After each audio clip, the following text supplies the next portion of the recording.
본 방송에서 제공하는 정보는 투자 판단에 대한 참고 자료입니다. 방송에서 제공하는 정보의 가치, 가격 상승 및 가격 하락에 대해서는 방송사에서 보장하지 않습니다. 본 방송은 가상 광고 및 간접 광고가 포함되어 있으며 방송에서 나오는 정보는 출연자와 경제적 이해관계가 있을 수 있습니다.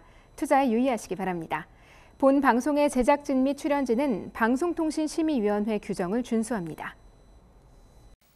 1999년 등장해 장기 집권한 공인인증서가 21년 만에 사라집니다. 공공기관 홈페이지를 비롯해서 금융거래, 온라인 구매 서비스 등을 이용할 때 필요했던 공인인증서는 인터넷상에서 본인을 증명하는 수단으로 활용됐는데요. 하지만 보안 프로그램 설치, 또 인증서의 보관이나 갱신 등 사용하기 불편한 문제로 전 세계 유례 없는 시스템이라는 평가도 잇따랐습니다. 물론 공인인증서가 폐지됐다고 해서 당장 금융생활에 큰 변화가 생기는 것은 아닙니다. 기존 인증서 사용이 가능한 데다 은행들도 이미 공인인증서 없이 웬만한 금융 업무가 가능하게끔 자체 인증 서비스를 확대해 왔고 2015년 공인인증서 의무 사용이 폐지되면서 기술력을 바탕으로 쉽고 편리한 인증 시스템을 갖춘 민간 업체들이 시장의 파일을 넓혀가는 상황이었기 때문입니다. 공인인증서의 법적 효력이 폐지되면서 전자서명 시장에서 자율 경쟁이 촉진됨에 따라 블록체인, 생체 인증 등 다양한 신기술을 이용한 새로운 전자서명 서비스 개발이 활성화될 전망입니다. 인증에 관련된 혁신 서비스 창출에도 기여할 것으로 기대됩니다. 누구나 쉽고 빠르게 투자할 수 있는 생활 밀착형 재테크 이야기 지금 바로 시작합니다.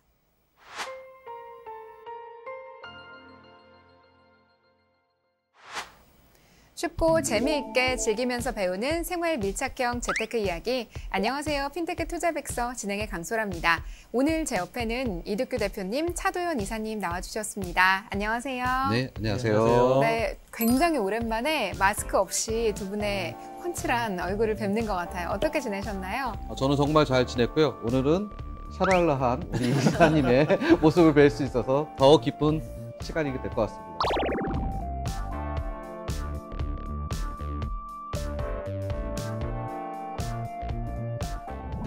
어떻게 지내셨어요, 이사님? 이번 주에는 2020 코리아 핀테크 위크가 코로나19로 온라인 전시관으로 지금 열리고 있는데 준비하느라고 좀 많이 바빴습니다.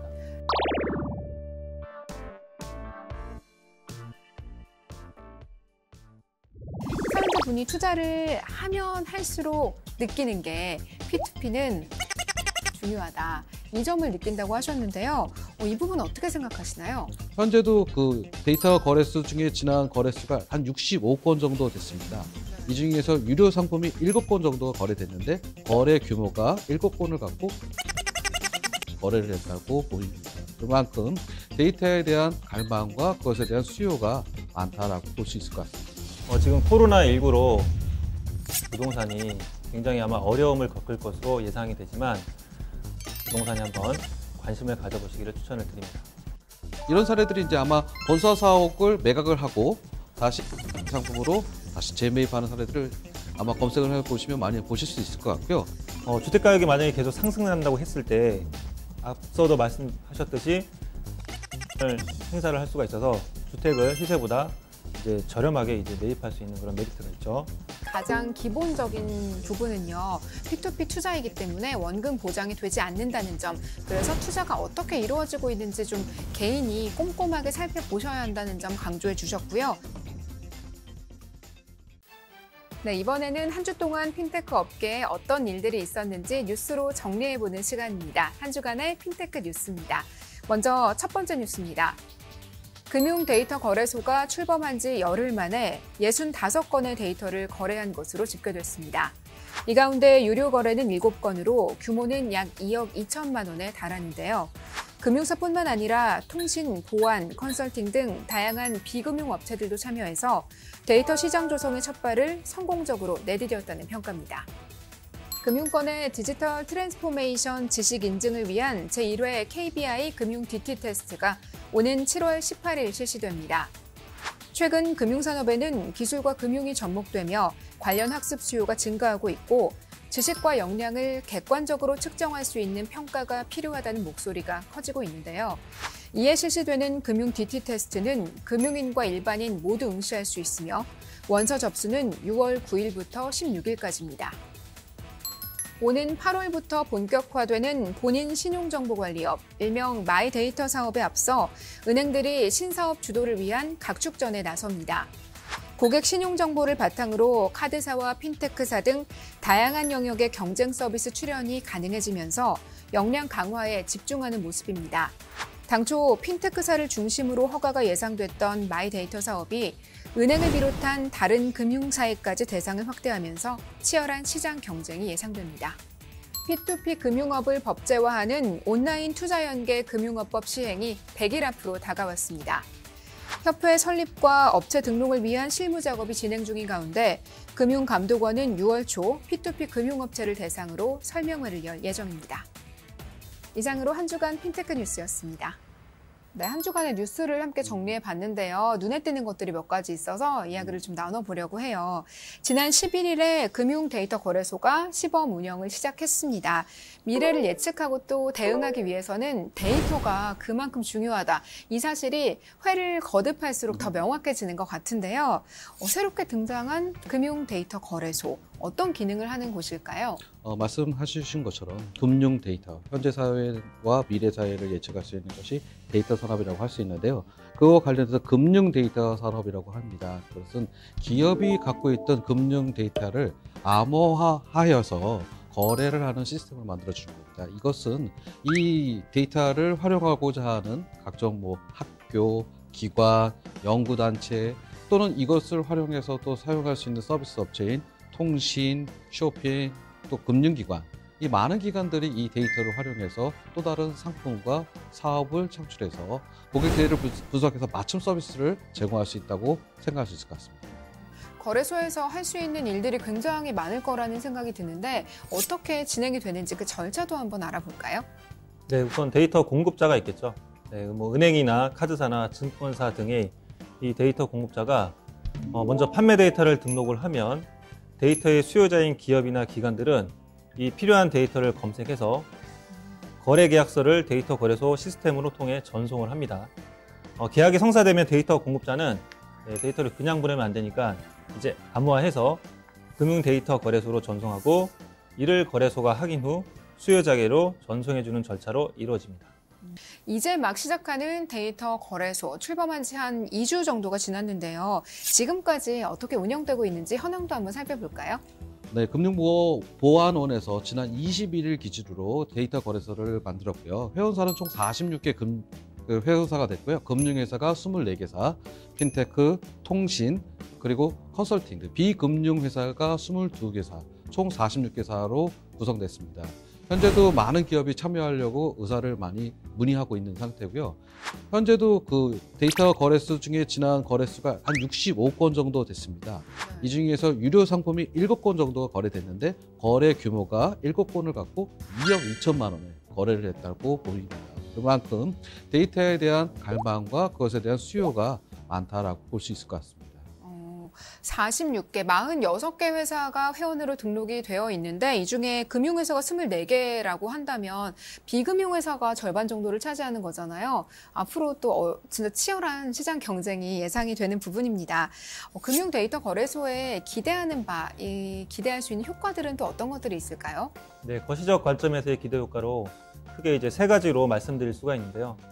첫 번째로 이제 데이터 유통 생태계를 구축을 하고, 두 번째로 이제 신산업 성장의 기틀을 마련해서, 세 번째로는 이제 질 좋은 신규 일자리 창출에 효과를 기대를 하고 있습니다. 좀 더 이제 핀테크나 이 P2P 업계 입장에서 얘기를 드리면, 핀테크의 승부는 이 데이터라고 하지 않습니까? 네. 네.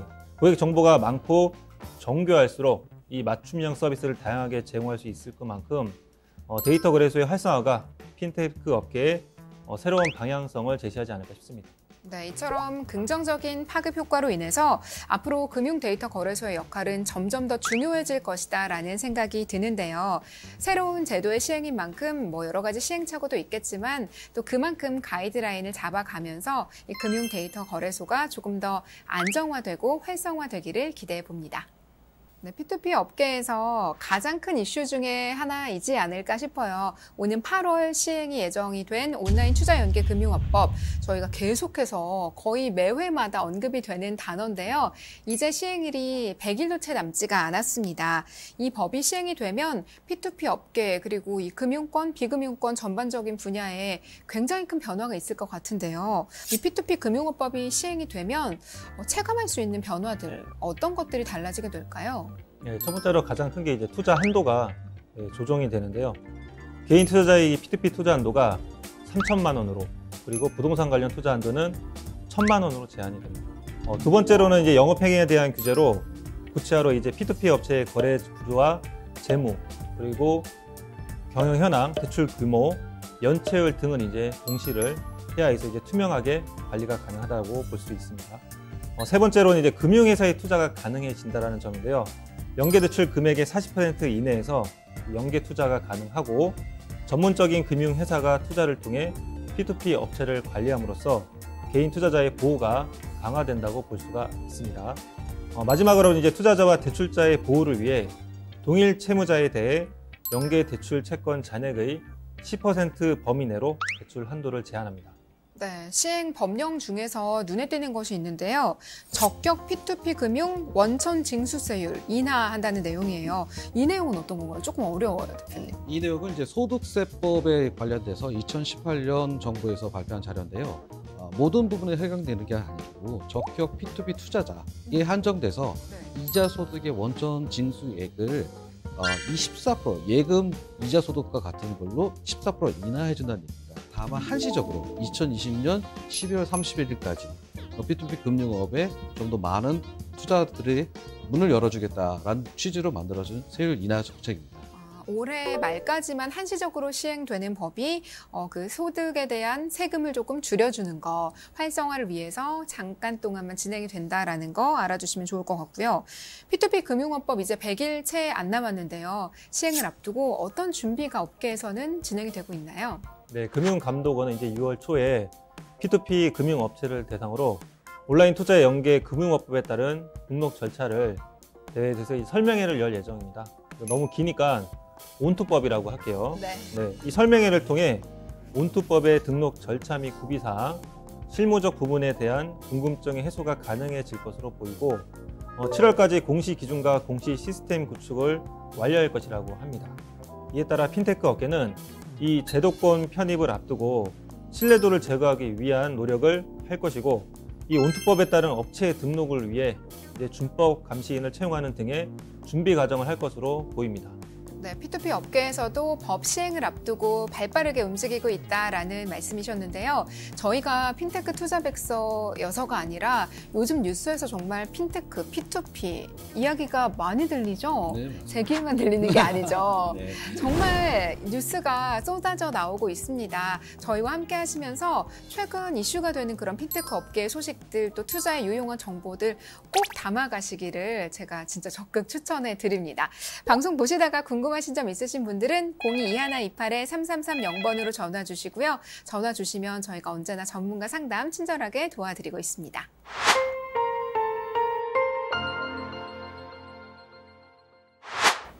그와 그녀의 투자 습관을 파헤쳐보고 고민까지 말끔히 해결해드리는 시간, 투자의 참견입니다. 오늘은 또 어떤 고민 때문에 저희에게 사연을 보내주셨는지 지금 바로 확인해 보도록 할게요. 안녕하세요. 돈은 거짓말을 하지 않는다라는 믿음 아래 살고 있는 30대 여사장입니다. 현재 저는 온라인 쇼핑몰을 운영 중에 있고요. 매출이 좋을 때는 연 매출이 1억 원에 임박할 정도의 성과를 올리고 있습니다. 하지만 우후죽순으로 생기는 타 업체 덕분에 매출에 영향이 클 때도 있어서 나름 재테크로 추가 벌이를 하고 있습니다. 사업 초기에는 P2P 업체에서 대출을 받았었고요. 상환 후에는 이제 P2P 상품에 관심이 생겨서 제가 투자하고 있는 중입니다. 네, 이제 대출자에서 이제는 이제 투자자로 거듭나신 것 같은데, 이분은 성공하셨네요. 이분은 이제 P2P에 대한 인식이 좀 긍정적으로 작용하신 것 같습니다. 네, 정말 좋은 사례라고 볼 수가 있겠네요. 부동산 PF 상품이며 창업자금 대출, 또 동산담보대출 등등 여러 방면에 투자를 하면서 잃기도 하고 벌기도 하고 또 그러면서 나름대로의 노하우를 축적했습니다. 자연스레 전문 투자자 자격이 돼서 투자 한도 또한 늘어나게 됐네요.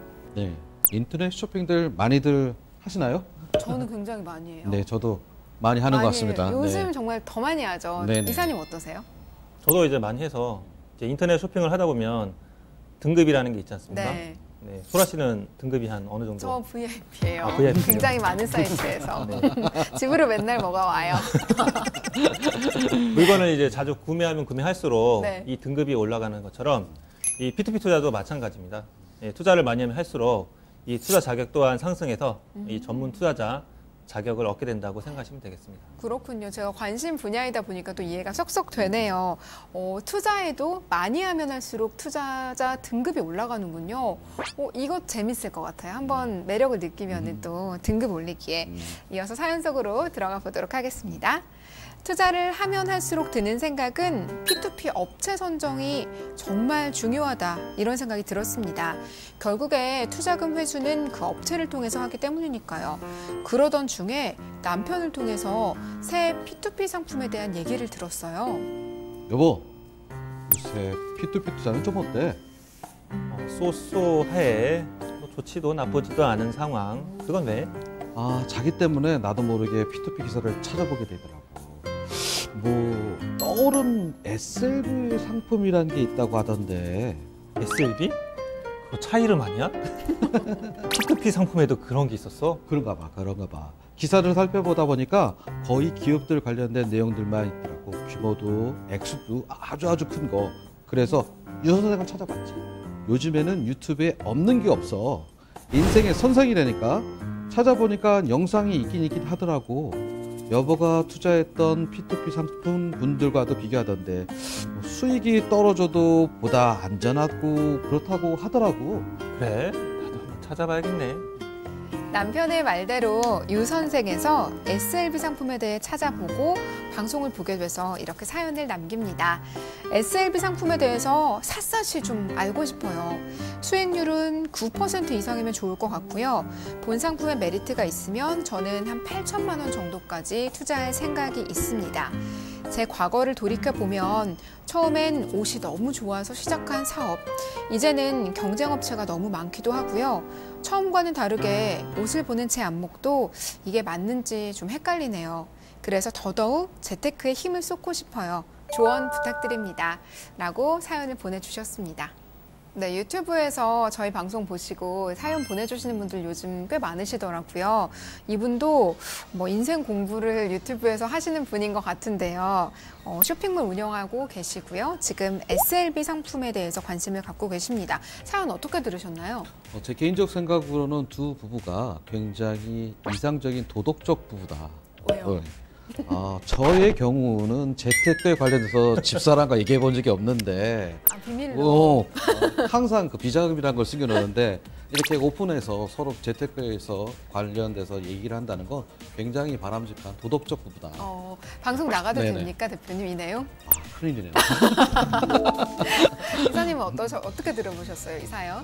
저는 이제 이론과 실전은 다르다라고 하지 않습니까? 근데 네. 이분은 본인의 이제 사업 경험과 그 P2P 경험을 통해서 그걸 접목해서 이 재테크를 활용하시는 습관은 굉장히 좋은 습관이신 것 같습니다. 네. 그리고 저는 또 인상적이었던 게 처음 사업을 시작할 때는 P2P 대출을 받아서 사업을 해서 또 이걸 일구어 나가셔서 지금은 투자자가 되셨다는 게 한편의 성공 스토리가 더 와닿는 것 같아요. 지금 사연자분께서 SLB에 대해서 아주 샅샅이 알고 싶다라고 하셨는데요. 정확한 진단을 위해서 먼저 의뢰인의 프로필부터 살펴보겠습니다. 30대 여자분이시고요. 직업은 온라인 쇼핑몰을 운영하고 계시는 CEO이시고요. 투자금은 8천만 원 정도 생각한다라고 하셨어요. 기대하시는 수익률은 9% 이상이면 좋겠다라고 밝혀주셨고요. 특징을 한번 볼까요? 일단 결혼하셨는데 자녀는 없는 상태이시고 P2P 전문 투자자 등급까지 올라오셨어요. 월 수입은 약 700만 원 정도 된다고 하셨고요. SLB 상품 비롯해서 P2P 투자에 굉장히 관심이 많은 분이십니다. 사연자분께서 지금 온라인 쇼핑몰 운영하고 계시잖아요. 매출이 좋을 때는 연매출 1억 정도 나온다라고 하면 꽤 괜찮은 것 같은데 지금도 불안해하시는 것 같아요. 평생 이렇게 좋을 수만은 없다라는 걸 이미 직감하고 계시는 것 같고 또 사업가가 누구나 그렇듯이 좀 편차가 있는 편이잖아요. 아직도 온라인 쇼핑몰은 좀 많이 생겨나고 또 없어지고 그런 편인가요? 요즘에 특히 이제 코로나19로 이 언택트 소비 증가 등에 힘입어서 온라인 쇼핑몰이 많이 늘어나고 있는 추세이긴 합니다. 이 소비자들은 이제 직구나 공구로도 많이 온라인 쇼핑을 즐겨 하기 때문에 그만큼 경쟁자도 점점 많아지고 있다고 할 수 있죠. 그래서 사연자분의 걱정이 늘어나는 건 충분히 이해가 됩니다. 저부터도 온라인 쇼핑몰을 이용하는 그 횟수나 비중이 점점 더 오프라인을 이렇게 따라잡고 있는 것 같아요. 예전에는 그 품목이 한정돼 있었다면 이제는 온라인으로 못 구하는 게 거의 없고 또 오늘 시키면 내일 오는 시대이기 때문에 이런 사연자분이 겪는 위기의식 같은 것도 충분히 공감이 됩니다. 사연자분께서는 투자자로서도 지금 활발히 활동하고 계시는데 전문 투자자 자격을 얻었다라고 하셨어요. 투자자에도 이렇게 종류가 있는 건지도 궁금하고요. 그럼 P2P 투자에서는 어떻게 이런 전문 투자자의 자격을 받을 수 있는지도 한번 알아보면 좋을 것 같아요. 네, P2P 투자자는 4가지로 분류를 구분할 수가 있는데요. 첫 번째로는 누구나 될 수 있는 일반 개인 투자자가 있습니다. 네. 그리고 일정 소득 조건이 됐을 때 자격이 부여되는 소득 적격 개인 투자자가 있고요. 그 다음에 개인 전문 투자자, 마지막으로는 이제 법인 기업임을 증명하게 하면 되는 법인 투자자 등 이 4가지로 구분할 수가 있는데요. 첫 번째 일반 개인 투자자는 앞서도 제가 말씀드렸듯이 2천만 원이 한도입니다. 네. 그리고 소득 요건을 구비한 개인 투자자는 4천만 원이고요. 그리고 개인 전문 투자자와 법인 투자자는 이 한도에 제한이 없습니다. 이 3가지 조건 중에 하나라도 만족을 할 경우에는 네. 전문 투자자라고 인정이 되는 건가요? 네, 맞습니다. 우리 사연자님께서는 지금 전문 투자자 자격을 얻으신 분인데요. SLB 상품에 대해서 좀 샅샅이 알고 싶다라고 하셨어요. SLB 상품에 대한 이해가 그럼 가장 먼저 필요할 것 같은데 기초를 다진다는 의미로 다시 한번 저희가 SLB 차근차근 한번 설명을 드릴까요? 네, SLB 상품이란 세일 앤 리스백, 매입 후 임대를 주겠다라고 하는 상품이고요.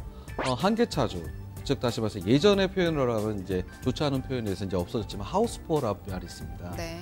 그래서 대출 원금과 이자를 상환하기에 부담을 느끼는 한계 차주 또는 3개월 이상 연체되고 있는 차주를 상대로 해서 주택을 매입을 해주고요. 그 매입하고 있는 주택을 한계 차주에게 다시 임대를 할 수 있게끔 권한을 줘서 주변 시세보다는 좀 더 저렴한 시세로 임대료를 받고 이 매입을 하는 비용은 투자가에게서 받아서 한계 차주에게서 들어오는 월세를 투자금으로 돌려주는 상품입니다. 부동산 상품 중에서 가장 안정성이 높다라고 평가받고 있는 주거형 상품. 그중에서도 아파트 상품을 우선 배당으로 하는 상품을 SLB 펀드 상품이라고 말씀드릴 수 있을 것 같습니다. 네, 우리 사연자님 좀 이해가 되셨나요? 세일 앤 리스백이라는 단어를 좀 풀어서 설명을 생각해 보시면 이해가 좀 더 쉬우실 것 같아요. 사연자님께서 상품에 메리트가 좀 있으면 이 8천만 원을 다 투자할 마음이 있다라고 하셨는데요. 다른 상품과 조금 차별화된 점, SLB 상품만의 메리트라면 어떤 것들이 있을까요? 주택가격이 만약에 계속 상승한다고 했을 때 앞서도 말씀하셨듯이 바이백 옵션을 행사를 할 수가 있어서 주택을 시세보다 이제 저렴하게 이제 매입할 수 있는 그런 메리트가 있죠. 자, 그리고 가장 큰 특징인 임대가 이미 차여 있는, 즉 실거주 중인 한계 차주가 있는 상태에서 이 투자 상품을 시작하다 보니까 안정적인 임대 수익이 가능하다는 장점이 있습니다. 무엇보다 주변 시세보다 저렴한 월세로 임차인의 공실 위험이 적다는 특징이 있고요. 마지막으로 이제 사연자분이 이제 오래전부터 투자하셨다시피 이 P2P는 27.5%의 이제 이자 소득세를 내셔야 합니다. 자, SLB는 P2P만 있는 게 아니라 이 펀드 상품이 또 있습니다. 그 SLB 펀드 상품에 투자를 하시면 이때는 이제 15.4%의 이자 소득만 내시면 되기 때문에 무려 12.1%라는 절세 효과를 누릴 수 있다는 게 가장 큰 메리트이지 않을까 싶습니다. 메리트를 세 가지로 정리를 해주셨는데요. 사연자 분의 귀가 좀 솔깃해지셨을 것 같아요. SLB가 이렇게 장점이 많은 상품인데 그것에 비해서 정보가 좀 많이 없는 편이라고 사연자님께서도 말씀하셨어요. 저도 사실은 공부하려고 좀 찾아보면 개인보다는 기업에 관련된 투자들에 대한 게 많이 나오더라고요. 스케일이 다르다 보니까 이게 그러면 개인 투자자로서는 좀 적합하지 않은 상품이 아닐까 하는 걱정이 들더라고요.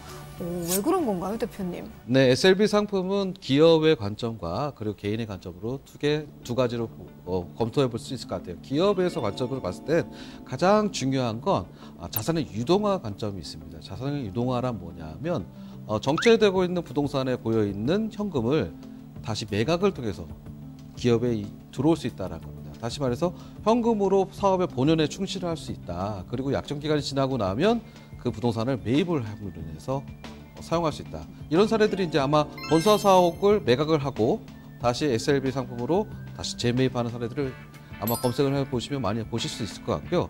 개인적 관점으로 보시면 개인의 관점에서 SLB 상품으로 보면 기존의 과거 사례가 많이 없는 건 정부기관에서 주도했고 몇몇 금융기관에서 주도했는데 조건이 굉장히 까다로워서 실제적으로 적용된 사례가 많이 있지 않았기 때문에 그런 사례를 검색하시기가 힘들었을 겁니다.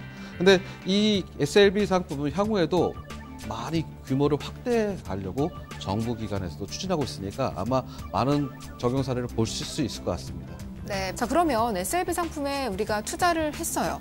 투자한 다음에 이게 잘 돈이 굴러가고 있는지, 내 투자가 잘 되고 있는지를 확인해 볼 수 있는 방법이 있을까요? 네, 내가 투자한 상품의 이 이자 상환 스케줄은 물론 상품의 진행 사항은 이 P2P 플랫폼을 통해 공시된 자료에 따라서 진행 사항을 확인을 할 수가 있습니다. 여기서 이제 말씀드리고 싶은 거는 플랫폼은 수시로 확인해 보되 내가 언제든 투자한 물건에 대한 정보를 별도로 저장해 두라고 말씀드리고 싶습니다. 즉 언제든 확인할 수 있도록 이 투자 상품과 관련된 내용들, 예를 들면 내가 원리금을 얼마를 받는지, 등기부 등본이라든지 이런 파일들을 투자 일지로 작성해서 수시로 확인해 보시고 플랫폼에 업데이트된 자료와 비교해서 차후에 물을 위험을 최소화하자. 네, 소 잃고 외양간 고치면 안 되겠죠. 네. 플랫폼에 접속을 해서 내가 투자한 상품이 어떻게 지금 진행이 되고 있는지를 살펴보는 건 물론이고 거기서 그치지 않고 개인적으로 투자 일지를 좀 작성하는 방법을 추천해 주셨습니다. 자, 그렇다면 또 SLB 상품 투자할 때 혹시 주의해야 할 점들 어떤 것들이 있을까요? 모든 투자의 가장 중요한 건 리스크 해지입니다. 이와 마찬가지로 SLB 상품에서도 가장 중요한 건 리스크 해지 방법에 대해서 주의 있게 봐야 합니다.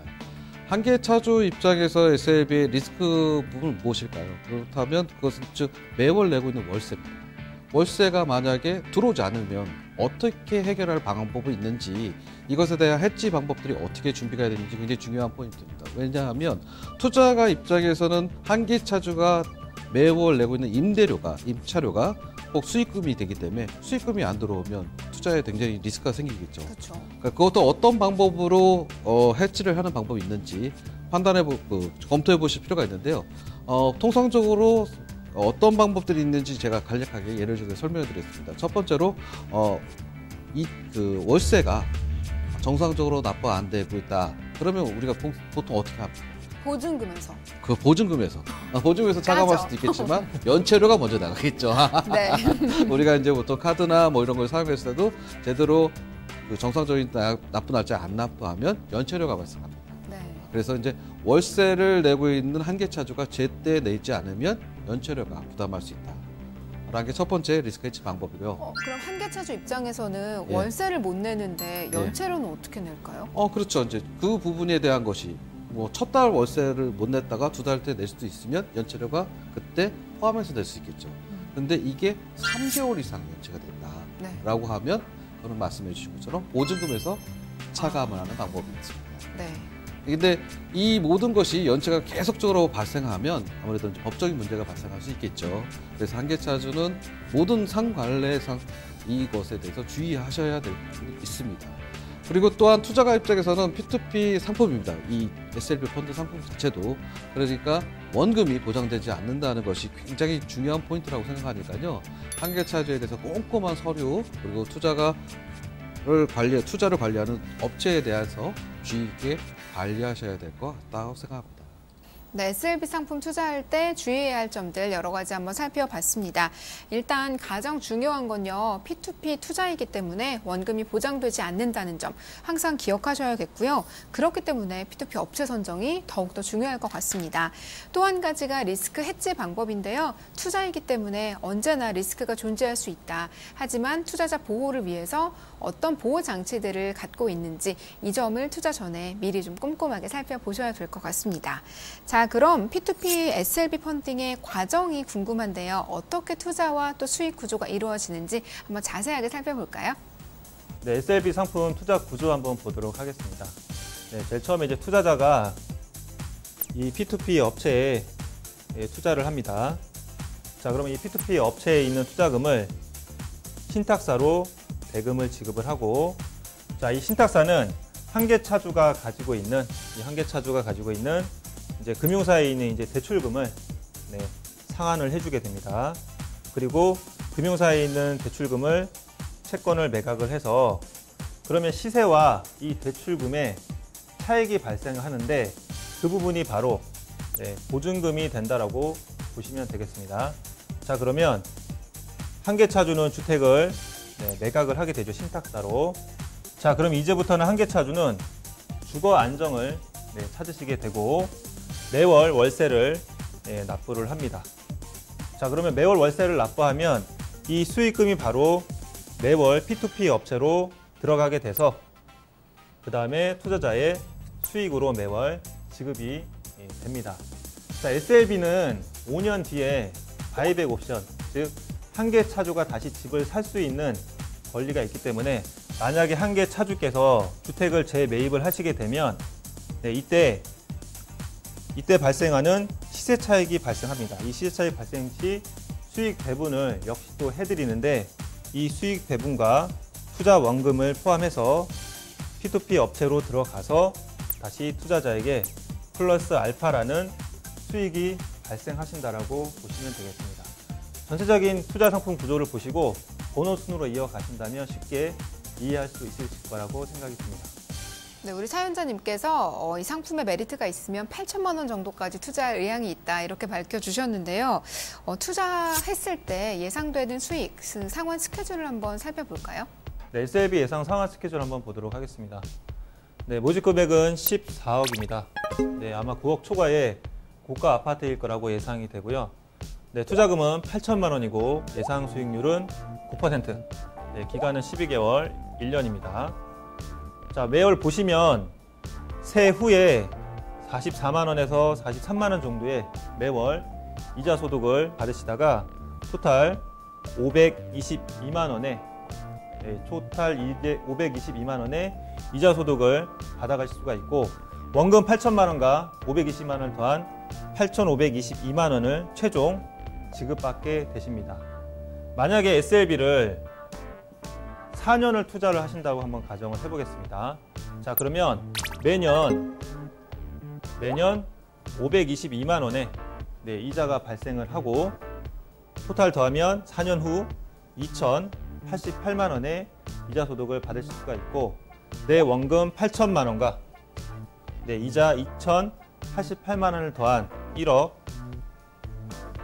88만 원의 총 수익금을 가져가게 되는 스케줄을 볼 수가 있습니다. 자, 저희가 SLB 샅샅이 알고 싶다라고 하셔서 기본 정의부터 또 개인 SLB 투자의 방법, 또 예상되는 상환 시나리오까지 쭉 한번 살펴봤는데요. 마지막으로 꿀팁 전수해 드려야죠. SLB 상품 투자할 때 이것만을 기억하셔라 하는 꿀팁 뭐가 있을까요, 대표님? SLB 상품의 제가 생각하는 꿀팁은 안정적인 상품이지만 투자적으로 꼭 확인하라. 즉 다시 말씀드려서 아까도 말씀드린 것처럼 투자에는 항상 리스크가 있을 수 있습니다. 네. 그 리스크를 해지할 수 있는 방법이 어떤 것이 있는지 그 투자 조건을 꼭 확인해 보시는 게 중요한 것 같습니다. 네, SLB 상품 투자할 때도 리스크가 있다는 점, 그리고 이 리스크를 좀 감소시켜주는 방법들을 어떤 것들을 마련하고 있는지 그 점을 꼼꼼하게 파악하시라라고 조언해 주셨고요. 자, 이사님의 꿀팁은 뭔가요? 네, 부동산 불황기에는 주거용 부동산을 한번 관심을 가져보시라고 말씀드리고 싶습니다. 지금 코로나19로 상업용 부동산이 굉장히 아마 어려움을 겪을 것으로 예상이 되지만 저희 SLB는 주거용 부동산을 중심으로 하기 때문에 주거용 부동산에 한번 관심을 가져보시기를 추천을 드립니다. 네, 부동산 시장이 불황기일수록 주거용 부동산 투자에 조금 관심을 가져보시라라고 조언해 주셨습니다. 방송에서 나오는 투자 정보는 전문가 개인 의견입니다. 투자는 결국 투자자의 판단과 책임 하에 진행이 돼야 된다는 점 항상 명심하시고요. 저희가 드리는 꿀팁들 잘 활용하셔서 보다 성공적인 투자하시기를 바랍니다. 이렇게 저희가 꿀팁과 재테크 노하우 많이 전해드리고 있는데요. 이런 노하우를 오프라인에서 들을 수 있는 기회가 있다면서요? 네, 주제는 떠오르는 SLB 시장 파헤치고요. 장소는 서울시 강남구 테헤란로 사만타워 3층에서 매주 수요일 오후 2시에 선착순 20분께만 02-2128-3330으로 전화 예약을 필수로 하신 분에 한해서만 참석이 가능하시다는 점 말씀드리겠습니다. 네, 또 방송 시청하시다가 궁금하신 점 있으시거나 전문가 상담 한번 받아보고 싶다 하시는 분들도 같은 번호로 연락 주시면 됩니다.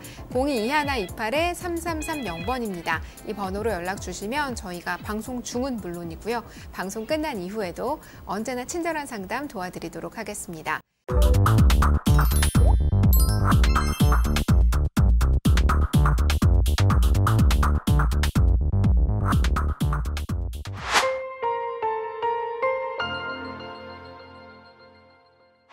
네, 핀테크 투자 대상을 소개하고 실전에서 적용할 수 있는 투자 노하우를 알려드리는 시간이죠. 핀테크 투자 백서입니다. 오늘 소개해드릴 상품은 바로 부동산 P2P 상품인데요. 지금 소개해드리는 이 상품은 이미 상환이 완료된 상품이고요. 앞으로 이 성공적인 P2P 투자 사례에 좀 도움이 되셨으면 하고 성공 사례를 소개해드린다는 점 참고하시기 바랍니다. 자, 오늘 소개해드릴 상품, 경기도 남양주시에 위치한 다가구 주택입니다. 어떤 상품일지 정말 궁금한데요. 먼저 상품의 개요와 함께 소개부터 부탁드립니다. 개요 정보에 대해서 말씀드리겠습니다. 경기도 남양주시 다가구 주택이고요. 상환 완료된 상품입니다. 위치는 말씀드린 것처럼 경기도 남양주시에 위치하고 있고요. 규모는 대지 면적이 364제곱미터, 연면적은 477제곱미터입니다.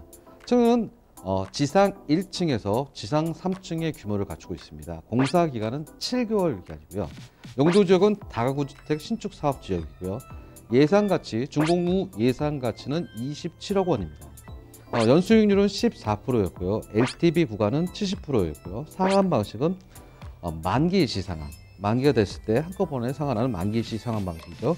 상환 제보는 첫 번째로 준공후 담보대출 대환으로 투자금을 회수할 수 있는 준공후 담보대출 상환이고요. 두 번째로는 분양 임대 수익을 통한 투자 원금을 상환하는 방식. 이 두 가지 방식으로 건축자금 대출을 상환 완료하는 방식입니다.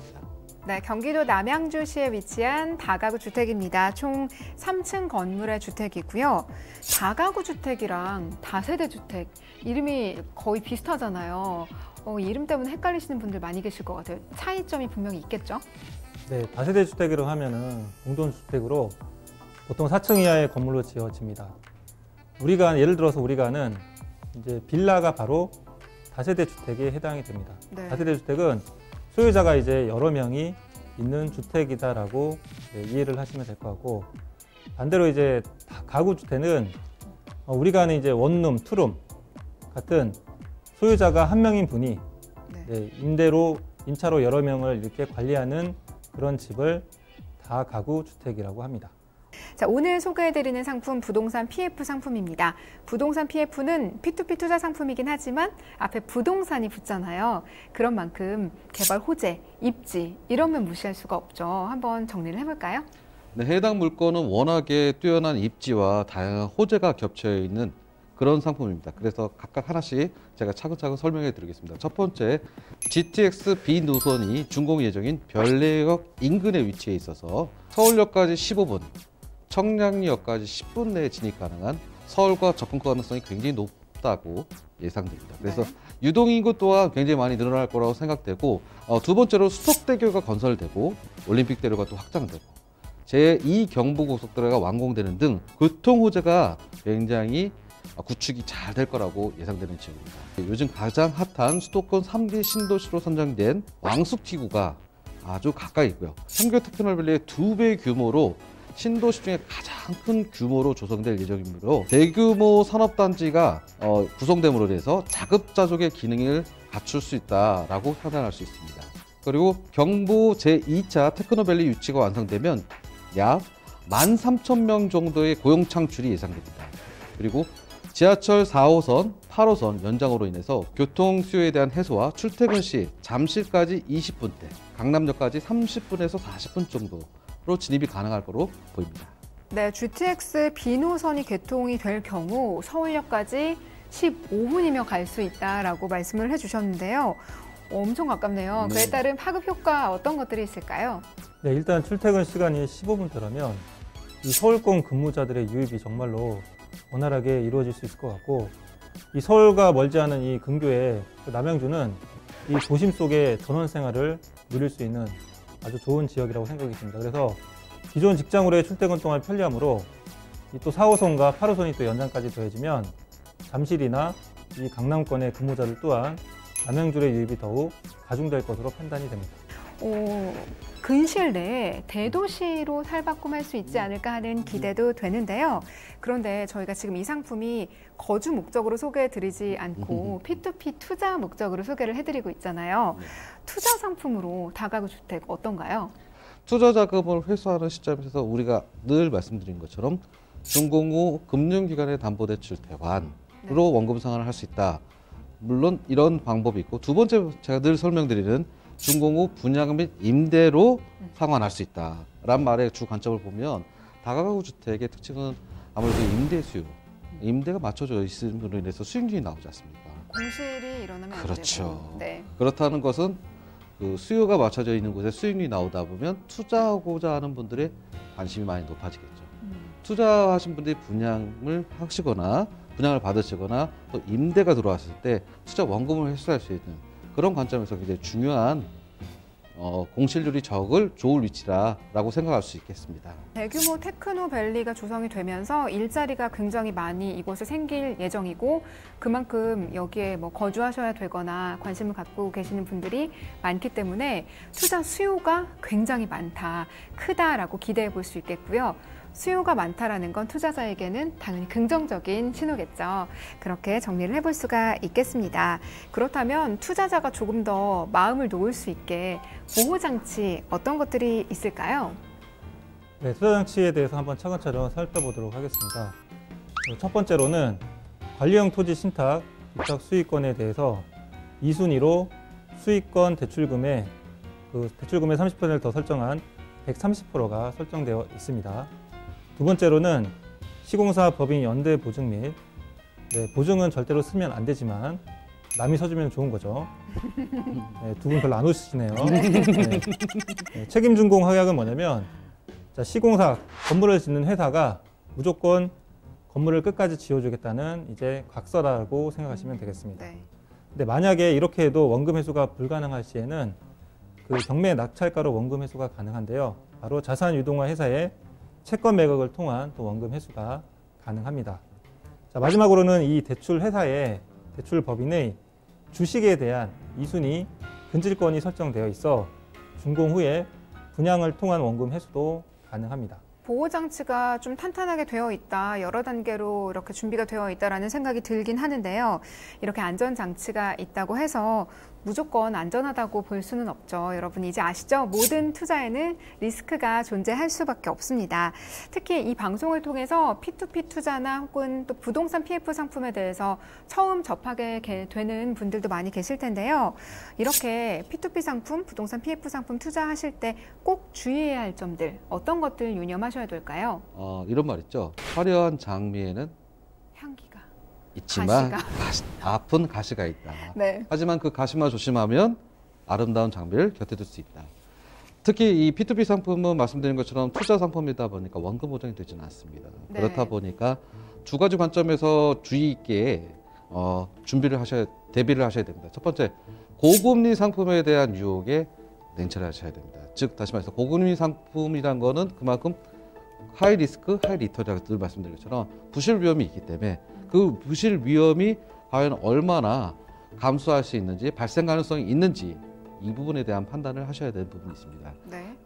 두 번째, 건축자금 대출은 말씀드린 것처럼 상한 재원, 투자한 금액을 다시 회수하는 시점이 준공 후 시점이기 때문에 만약에 준공 이후에 미분양이 발생했을 때 장기 연체가 될 가능성이 높습니다.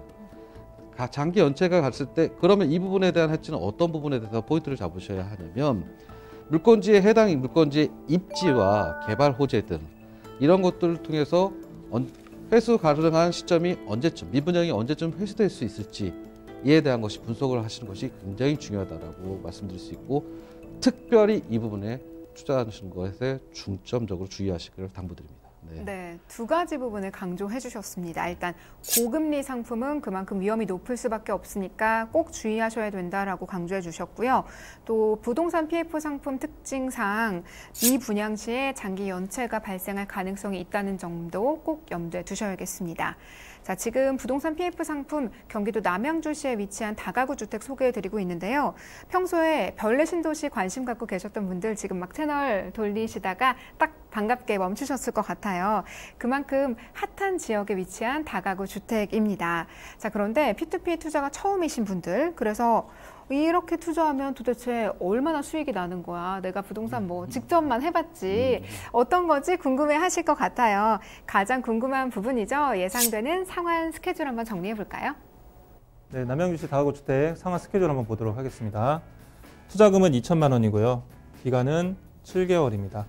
수익률은 14%이고 자, 이자 수익을 보시면 첫째 달과 둘째 달 한 만 원 정도가 차이가 나는 이유는 바로 이달은 31일이고 30일이라고 생각하시면 될 것 같습니다. 일수에 따라서 이자 차이가 난다라고 보시면 되고 자, 매달 이렇게 이자를 받으시다가 토탈 이자 세전 280만 원을 받으시는데 세금을 제하면 내가 낸 원금 2천만 원과 합한 280만 원을 받으셔서 2,203만 원을 최종으로 지급받게 되시는 상환 스케줄을 볼 수가 있습니다. 수익률만큼이나 중요한 게 바로 원금을 얼마큼 보장을 받을 수 있는지, 돌려받을 수 있는지도 중요하다는 생각이 듭니다. 투자했는데 이자는커녕 내 원금도 손해를 보면 정말 우울하잖아요. 이 부분 어떻게 확인할 수 있을까요? 그 부분에서 미리 파악을 하려고 하는 것의 포인트는 그 물건지의 담보가치 분석입니다. 네. 즉 다시 말씀드려서 이 물건지에서 내가 투자했던 것이 얼마나 안전한 것인가에 대한 평가를 하는 것이 담보가치 분석인데요. 즉 남양주 다가구 신도시는 현재 27억 원 정도로 예상 담보가치를 평가하고 있고요. 첫 번째 선순위 은행에서는 대출 금액이 10억 원 설정돼 10억 원이고요. 네. 2순위 P2P 펀드 등은 3억 원. 두 개 합산하시면 13억 원이 되겠죠. 그래서 총 27억 원 중에 13억 원을 뺀 나머지 차액 담보가치, 잔존가치라고 얘기를 하는데 14억의 만큼 돈을 받을 수 있는 잔존가치가 있다라고 평가하시면 될 것 같습니다. 이렇게 다양하게 분석이 뒷받침이 되니까 투자하시는 분들이 조금 더 안심하고 투자하실 수 있지 않을까 하는 생각이 듭니다. 부담이 조금은 덜어질 것 같은데 이 부담 조금 더 날려드릴 수 있게 투자 포인트 있다면 한번 짚어주시죠. 네, 마지막으로 핵심 요소인 이 투자 포인트를 빼먹을 수 없겠죠. 남양주에서 청량리까지 10분, 서울역까지 15분대에 진입 가능한 초고속 교통망 GTX 개통으로 이 지가 가치 상승을 볼 수가 있겠습니다. 그리고 다산 신도시와 왕숙 신도시의 입주 완료 시 인구가 100만이 넘는 대도시로 변모할 가능성이 높습니다.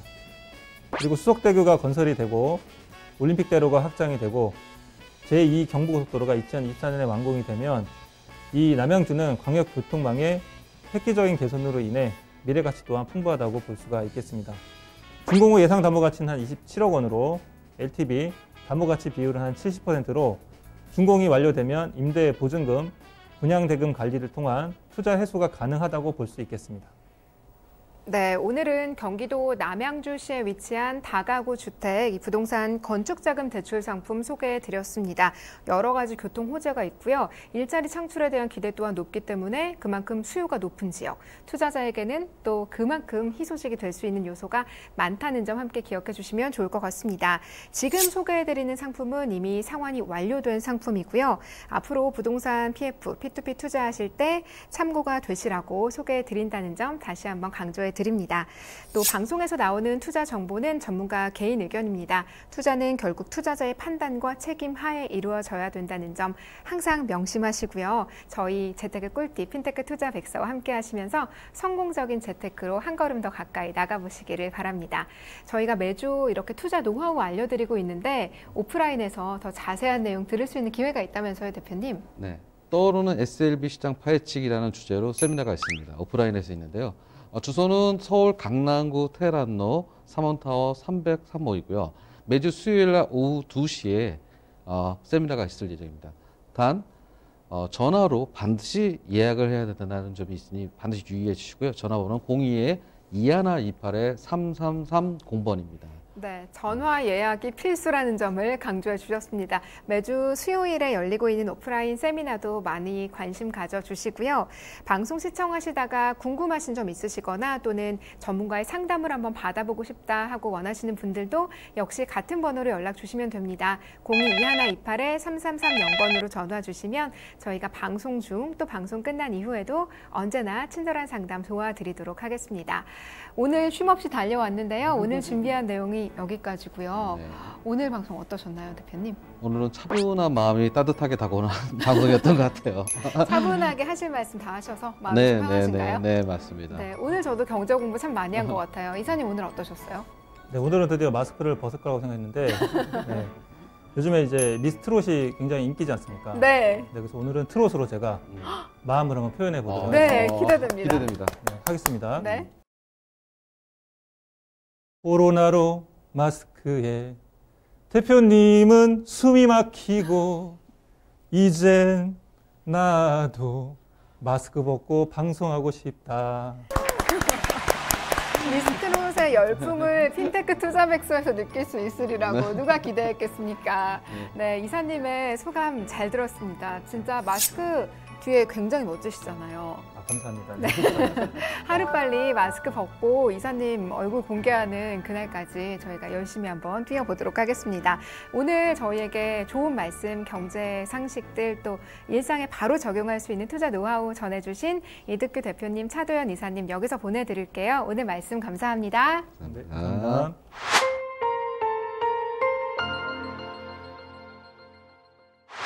네, 오늘은 개인이 SLB에 투자하는 방법 그리고 주의해야 할 점에 대해서 알아봤습니다. 모든 투자 전에는 반드시 충분한 준비와 공부가 필요하다는 점 알고 계시죠? 투자에는 언제나 수익과 위험이 공존할 수 있다는 점 명심하시고요. 저희 핀테크 투자 백서와 함께 하시면서 보다 성공적인 투자 하시기를 바랍니다. 아쉽지만 저희가 오늘 준비한 내용은 여기까지입니다. 하지만 방송 끝난 이후에도 궁금하신 점 있으시거나 전문가 상담 원하시는 분들은 02-2128-3330번으로 전화 주시기 바랍니다. 방송 끝난 이후에도 언제나 친절한 상담 도와드리도록 하겠습니다. 저희는 그럼 다음 주 금요일 이 시간에 또 실생활에 유익한 재테크 상식 갖고 돌아오도록 하겠습니다. 시청해주신 여러분 고맙습니다.